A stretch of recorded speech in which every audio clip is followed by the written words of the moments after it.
പണ്ട് കാലത്ത് ശാസ്ത്രം എന്ത് കണ്ടുപിടുത്തം നടത്തിയാലും അതിനെയൊക്കെ എതിർക്കുകയായിരുന്നു മതം ചെയ്തിരുന്നത്. എല്ലാ മതങ്ങളും.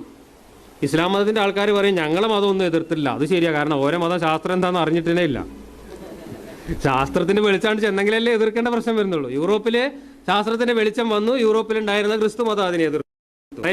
അറേബ്യയിലും ഇസ്ലാമിന്റെ രാജ്യങ്ങളിലും ശാസ്ത്രത്തിന്റെ വെളിച്ചം കടന്നാൽ ഇപ്പോഴും വെളിച്ചം കടക്കാൻ സമ്മതിക്കുന്നില്ല, പലതും അവിടെ നിരോധിച്ചിരിക്കുകയാണ്. അങ്ങനെയുള്ള രാജ്യത്തിൽ അതിനെ എതിർക്കേണ്ടി വന്നിട്ടുണ്ടാവില്ല.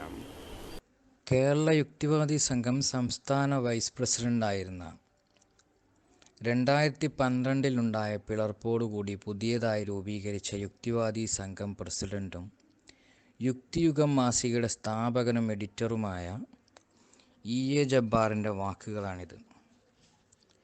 എന്ത് കണ്ടുപിടുത്തം നടത്തിയാലും മതങ്ങൾ അവയെ എതിർത്തിട്ടുണ്ട്. ഇസ്ലാം മതവിശ്വാസികൾ ഇസ്ലാം ശാസ്ത്രത്തെ എതിർത്തിട്ടില്ല എന്ന് പറയുന്നു.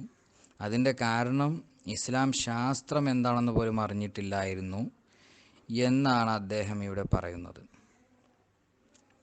കേരളത്തിലൊരു പ്രമുഖ യുക്തിവാദിയാണ് ഇദ്ദേഹം എന്നത് നമ്മൾ ഓർക്കണം. എത്രമാത്രം പരിതാപകരമാണ് യുക്തിവാദികളുടെ അവസ്ഥ.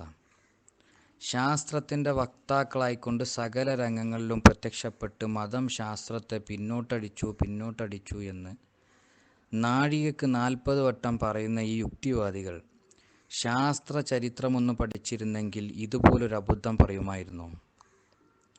ശാസ്ത്ര ചരിത്രത്തിൽ മധ്യകാല ഇസ്ലാമിക യുഗം അല്ലെങ്കിൽ മിഡീവൽ ഇസ്ലാമിക് പീരീഡ് എന്നൊരു കാലഘട്ടം തന്നെയുണ്ട്. അതിൻ്റെ ശീർഷകം തന്നെ ഇസ്ലാമിക ലോകം, ഇസ്ലാമിക് വേൾഡ് എന്നാണ്. ഇതൊന്നും അറിയാതെ ഇവിടെ ഒരു ഉത്തരവാദിത്തപ്പെട്ട യുക്തിവാദി ജീവിച്ചിരിക്കുന്നു എന്നത് അത്ഭുതമുളവാക്കുന്നൊരു കാര്യമാണ്. ഇസ്ലാമിക ലോകത്തു നിന്നും കണ്ടുപിടുത്തങ്ങൾ ഉണ്ടായിട്ടില്ല, ശാസ്ത്രം എന്നത് അവർക്ക് അറിയില്ലായിരുന്നു തുടങ്ങിയ വാദങ്ങൾ അദ്ദേഹം മുന്നോട്ട് വെച്ച സ്ഥിതിക്ക് അത് തെളിയിക്കാൻ അദ്ദേഹം ബാധ്യസ്ഥനാണ്. അത് തെളിയിക്കാൻ അദ്ദേഹം മുന്നോട്ട് വരണം.